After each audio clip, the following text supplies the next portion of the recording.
So in January of 2011, I was participating in a graduate class, and our final project was to spend 16 weeks practicing a spiritual discipline and then to write about it at the end of those 16 weeks. Well, our teacher gave us a list of different spiritual disciplines that we could look through, and of course there was prayer and Bible study and journaling and all the ones that you would think of giving others. And as I looked through the list, I thought I could do one of these because these are things that I know. These are things that I've done before. These are things I need to practice more because we all say that to ourselves. And then there was a word on there that caught my attention, unplugging. And I thought, this is interesting. I've never thought of unplugging as a spiritual discipline.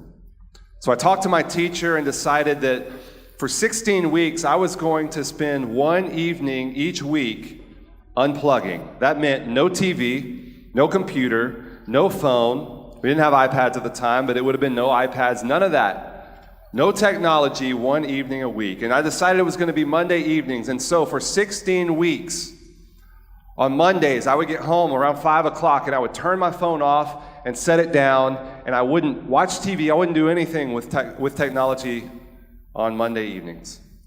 And I got to tell you, at first it was hard. And I would walk by my phone, even though I had turned it off, I would pick it up. Oh yeah, it's off, because I'm used to picking it up. Or I would hear my wife in the other room watching a TV show, because I didn't bind this on any of the rest of my family. This was my choice. And I would hear her watching a show in the other room. I'm like, oh, I love that show. I should be in there watching that show with her.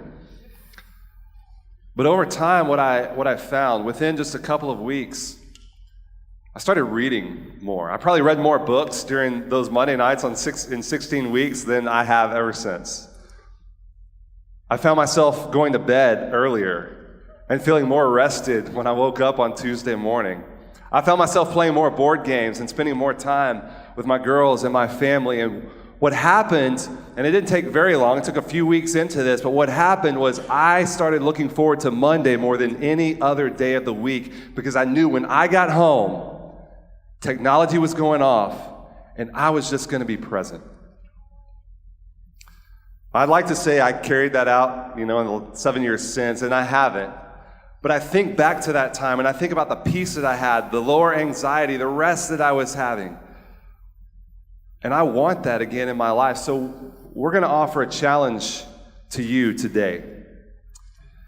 We want you to continue talking about technology with your families. We want you to continue talking about what you are for and looking for ways to leverage your resources to do more of those things that you're for and those things that are important to us. But to help us do that, we want to challenge you, and we're taking this challenge as well. I'm taking this challenge. We want to challenge you 1 hour a day to turn the cell phone off, to turn the iPad off, the TV off, all technology off. It may be the first hour of the day. It may be the last hour of the day to help you sleep better. It may be an hour over lunch in the middle of the day, whatever you choose, but 1 hour a day, 1 day a week. Now we realize for some of you with your jobs, you can't unplug for a full 24 hours. If you can, that's great, but maybe it's just coming at home at 5 o'clock and you're unplugging from 5 on the rest of that day. Or maybe it's early in the morning or spending time in the morning, the first half of the day. I'm pretty sure you can't go to your boss and say, my church told me I need to unplug a day a week, and so I'm going to take Thursdays off. I wish it worked that way. But 1 hour a day, 1 day a week, and then the big challenge we're going to ask you sometime in the next year, 1 week a year, to take a full week off of technology. And we're going to keep this in front of you and in front of ourselves as we challenge ourselves to this. But again, we want to put technology in its proper place and not be enslaved to it. So this morning, this is your challenge. And I look forward to hearing from you this week about how great it went or terrible it went. But either way, let's work together to put technology in its proper place.